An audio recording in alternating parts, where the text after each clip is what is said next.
belakang. Dua baris. Iya. Iya, yang lain di belakang.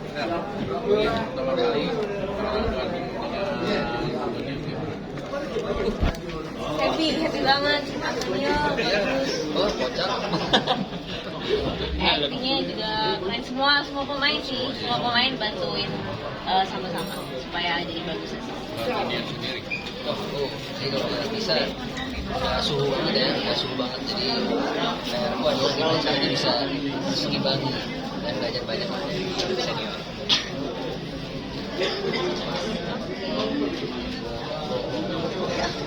Ayo, semua tapi kagak ada yang nanya gimana sih? Tadi gue yang nanya, ini orang kagak gue nanya balik lah kamu keadaannya.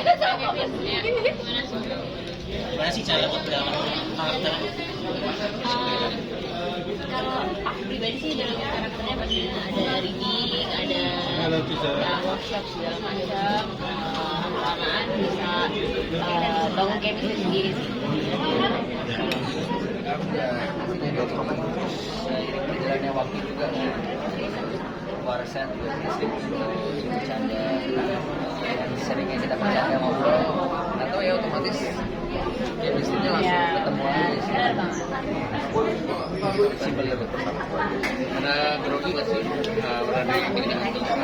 pas awal reading kita tuh bisa dulu banget. Enggak sih, maksudnya kan kita juga udah sebelum syuting temenan gitu, jadi aku rasa kayak apa ya, karena kita orangnya juga nggak terlalu introvert satu sama lain, jadi anggap aja kayak main Dan santai. kebetulan dulu kita pernah main bareng juga kan Iya. di Bali. Oh iya, main bareng, dia temenan dari lama. Udah pernah terus main bareng juga gitu. Tapi Benar. kalau syuting bareng ini pertama kali, tapi kalau ketemu terus kenal udah. Ya. Tapi kalau rating ini izin dulu nggak tentu.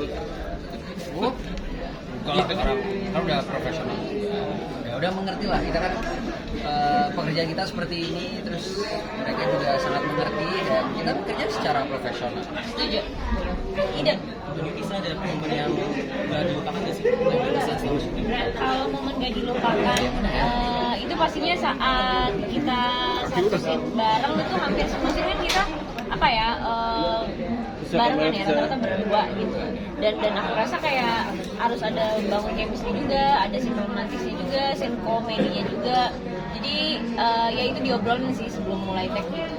Dan Antonio juga orangnya terbuka banget sih soal scene, benar-benar bantuin aku di adegan, bisa bikin aku lebih bagus lagi actingnya. Karena kan kita kalau mau bagus ya pastinya dari lawan main juga sangat membantu. Kasih ya, bagus banget jawabannya. Bagus banget jawabannya. Apa? Aku sama juga soalnya tentunya menurutku ya kita tuh bisa bagus juga. Semua kan tergantung pancingan dari lawan mainnya. Asik. Kalau udah Oke, pancingan. ya kalau udah Tisa mah udah nggak perlu ditanya lagi. Kalau Tisa gimana aku tinggal ikutin aja. Jatuh juga. Iya, iya. Udah kayak mobil otomatis. Semuanya udah auto kalau sama Tisa. Benar. Enak.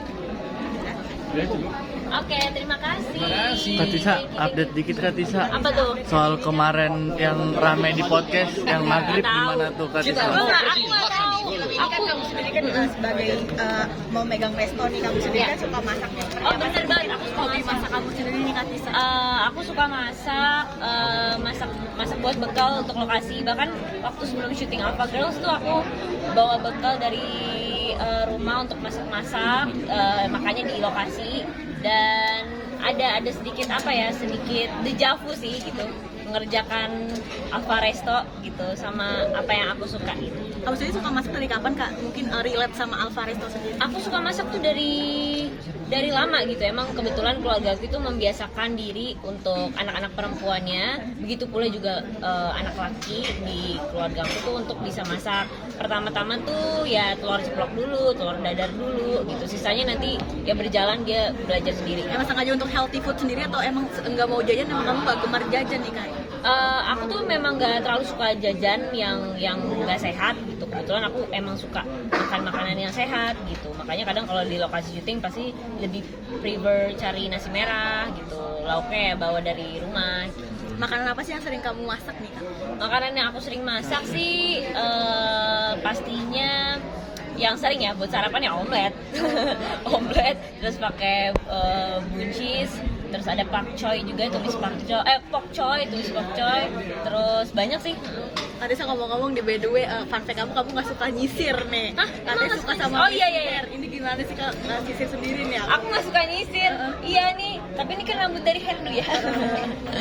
Kenapa Aku sih? nggak suka nyisir karena aku suka aja sama messy hair, rambut berantakan tuh menurut aku seksi aja dan nggak setiap orang harus tampil rapi dalam setiap momen gitu. Ada momen yang kadang kita bisa jadi diri sendiri, jadi seperti orang yang memang normal pada umumnya seperti apa sih gitu, bangun tidur harus kayak gimana gitu. Setiap hari Kak nggak nyisir atau gimana? Mungkin ada kendalanya nggak sih Kak nyisir nggak rontok atau gimana nih Kak? Aku habis keramas tuh pasti nggak nyisir gitu, jadi emang aku biarin megar, aku biarin karena kan rambut asli aku tuh memang rada wavy ya gitu, aku keriting ikal dari kecil gitu, jadi pas habis mandi tuh aku kalau keramas nggak pernah nyisir, biarin aja, karena kalau setiap disisir lepek rambutnya jadi lurus. Sejak kapan kamu?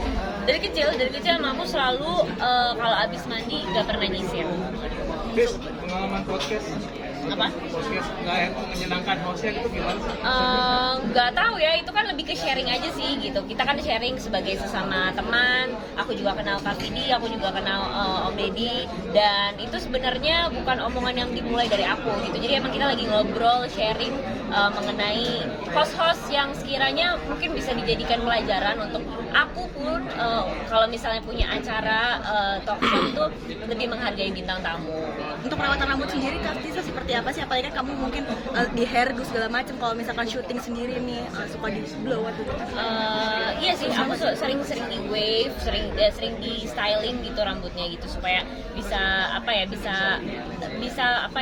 bagus lah gitu di depan orang. Karena kamu juga susah pakai heels nih dari dulu, sukanya pakai sneakers. Seperti apa sih Kak pakai heels? Tadi aku lihat kayak jalannya rada susah. Iya, memang aku kan agak tomboy ya gitu, jadi aku rasa kayak menurutku nggak apa-apa sih untuk menormalisasi sneakers untuk perempuan, dan menurut aku ya sekarang sah-sah aja sih gitu. Kalau misalnya emang nggak bisa pakai heels, aku rasa nggak usah dipaksa. Sejak kapan kan nggak bisa pakai heels? Emang Dari kecil, dari dulu aku nggak bisa pakai heels, tapi sekarang udah mulai belajar.